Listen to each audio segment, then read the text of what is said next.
ભારે વરસાદના કારણે તમારા રડ રસ્તો ધોવાય તે થશે. એ કાર્યકર્તા તે વિસ્તારની અંદર બે ધડ કેવું પડે. બાકી પહેલા શું હતું કોંગ્રેસના શાસનમાં? આ રિઝર્વ ફોરેસ્ટ સેન્ચુરી ચૈતન્ય કહેવાય ને બોગસ ફુલસરનો બ્રિજ એ કોના સમયમાં હોતે? ભાજપના સરકારમાં બન્યો છે.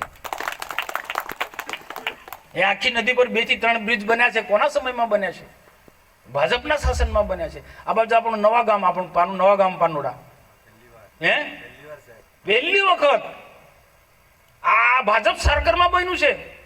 તે વખત તો આમ આદમી પાર્ટીનું કશું કોઈ ઠેકાણું બી નહોતું. જનમન નહોતો થયો. અને એ બધા હમણાં આમ આદમી વાળા પેલા કોંગ્રેસમાં હતા, હમણાં બીટીપીમાં આવ્યા અને ભવિષ્યમાં એમાં જશે જો નક્કી નથી એમનું. કે આમ આદમી પાર્ટી ધીરે ધીરે ખતમ થઈ ગઈ છે. દિલ્હીનો એક મંત્રી રાજીનામું આપીને ભાજપમાં જોડાયા 2 દિવસ પહેલા.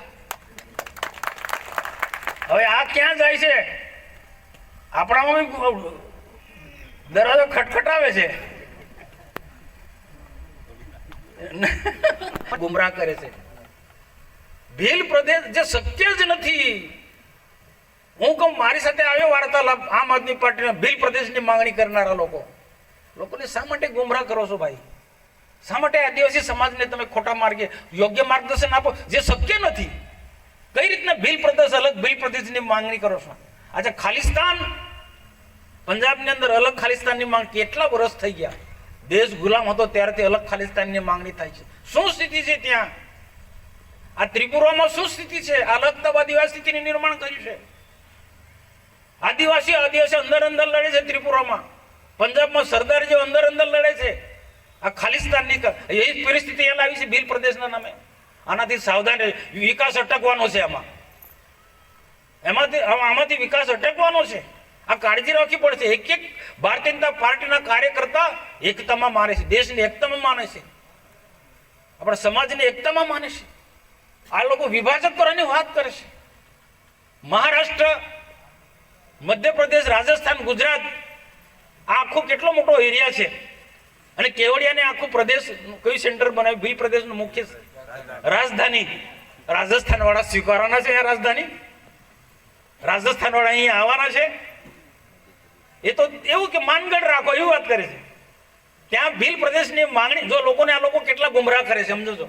રાજસ્થાન ને મધ્યપ્રદેશ એવું કે છે ભીલ પ્રદેશની રાજધાની માનગઢ રાખો ના, અહીંયા આ પાડા એમ કે ચૈતર એન્ડ કંપની કે કેવડિયામાં રાખો. તો આ લોકોને કેટલા ગેરમાર્ગે દોરે છે. પહેલા તો રાજસ્થાનના આદિવાસી નેતા થાવ, મધ્યપ્રદેશના, મહારાષ્ટ્રના, ગુજરાતના બધા ભેગા થાવ અને પરામર્શ કરો કે આ શક્ય છે, આ શક્ય છે, પછી વાત મૂકો. અને મોટી પાર્ટી તો વાત જ નથી કરતી. ભાજપ પણ આમાં માનતી નથી, કોંગ્રેસ પણ આમાં માનતી નથી. સોમજી ડામોર વર્ષો સુધી સંસદ સભ્ય રહ્યો, ભીલ પ્રદેશને કેટલી તાકાતથી લડ્યો, દિલ્હી સુધી લડ્યો, પણ તે લોકોનું સમર્થન નહોતું મળ્યું. લોકો સમર્થન નથી આપતા. તો સોમજી ડામોરે છેલ્લે એવું કહ્યું, એને ગાડી પર બોર્ડ માર્યો ભીલ પ્રદેશ, એને ઓફિસ ભીલ પ્રદેશ. પ્રતાપભાઈ બહુ મોટું સામ્રાજ્ય ઊભું કર્યું હતું. લોકો બી કૂદીને, પણ આખર તો શું છે? ખોટી શક્તિ વેડફવાનું કામ કર્યું. એને પોતે કહ્યું છે સોમજી ડામોરે, મેં ખોટી શક્તિ વેડફી છે. તો આમાં કોઈ પડતા નહીં. ભારતીય જનતા પાર્ટીના કાર્યકર્તાની જવાબદારી છે આની કાઉન્ટર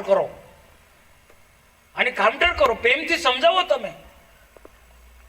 તમે પ્રેમથી સમજાવો. જે વસ્તુ શક્ય જ નથી.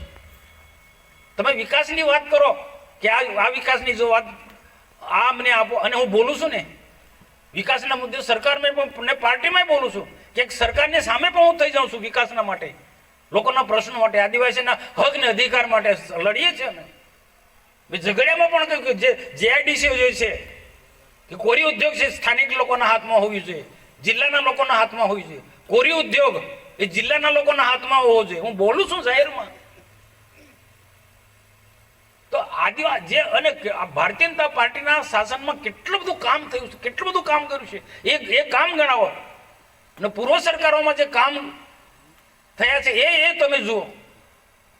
કોંગ્રેસના શાસનમાં જે કામો થયા એ જુઓ, અને ભાજપના શાસનમાં જે કામો થયા તે જુઓ. રિઝર્વ ફોરેસ્ટ સેન્ચુરી એરિયા, જે આ જો ડુમખલ વિસ્તાર છે, માલસામોટ એરિયાના લોકો, આના પર તો આગળ જગ લીધી છે. કેવી સ્થિતિ હતી કોંગ્રેસના શાસનમાં? રિઝર્વ ફોરેસ્ટ સેન્ચુરીના કાયદા કોણે લાયા? કાળા કાયદા ગણાવતા હતા આપણે. તો ત્યાં આજે રોડ રસ્તા થઈ ગયા, બાકી એક ત્રિકમ ના મારી શકો, ત્રિકમ ના મારી શકો, પાંદડું ના તોડી શકો. આ કોકમમાં પેલું સીસી રસ્તો જે તે સમયે આ લોકો બનાવતા હતા, ઓબડાભાઈને ખબર છે, કંજાલ સુધીનો રસ્તો, આખા ડુંગલથી બધે રસ્તો. અને હવે તો તમે કેવડિયા પર આ ભાજપના શાસનમાં વિકાસ થયો છે.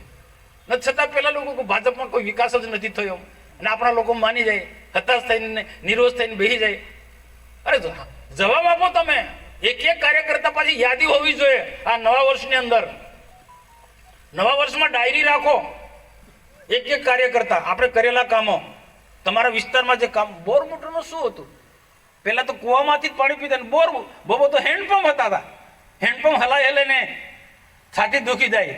આજે બોર મોટર લગભગ ઘર ઘર બોર મોટર, ઘર ઘર બોર મોટર. અને કદાચ નલ સે જલ યોજના જ્યાં કાળજી રાખી ત્યાં સક્ષિત ગયું, ત્યાં ઘર ઘર નળ યોજના છે. હજુ પણ જે નવો પ્રોજેક્ટ નર્મદામાંથી પાણી ઉઠાવીને બધે આપવાના, એમાં પણ કાળજી રાખી. પણ હું બોલું છું મેં તાલુકા પંચાયત, જિલ્લા પંચાયતમાં વર્તમાનમાં બેઠેલા લોકોને પણ કહું છું, આપણી જવાબદારી વિશેષ છે. સરપંચની તો છે જ, પણ એના કરતાં વિશેષ જવાબદારી તાલુકા પંચાયત, જિલ્લા પંચાયતમાં બેઠેલા લોકોની છે. તાલુકા પંચાયત, જિલ્લા પંચાયત આપણી છે ને. કામ સરકારની ગાઈડલાઈન મુજબ થવું જોઈએ. એક એક કામ સરકારની ગાઈડલાઈન મુજબ થવું જોઈએ. ના થાય તો તે વિસ્તારનો તાલુકાનો સભ્ય બોલે, જિલ્લા પંચાયતનો સભ્ય બોલે, લોકોમાં ધ્યાન થશે કે ના અમારો સભ્ય જાગૃત છે. સરકારની ગાઈડલાઈનમાં તો કામ થવું જોઈએ. નહીં તો હું છે કોન્ટ્રાક્ટરોને એની સાથે કેટલાક અધિકારીઓ ખરાબ કામ થશે ને ક્યાંક આપણે કોઈ ટકાવારીમાં પડી જઈશું.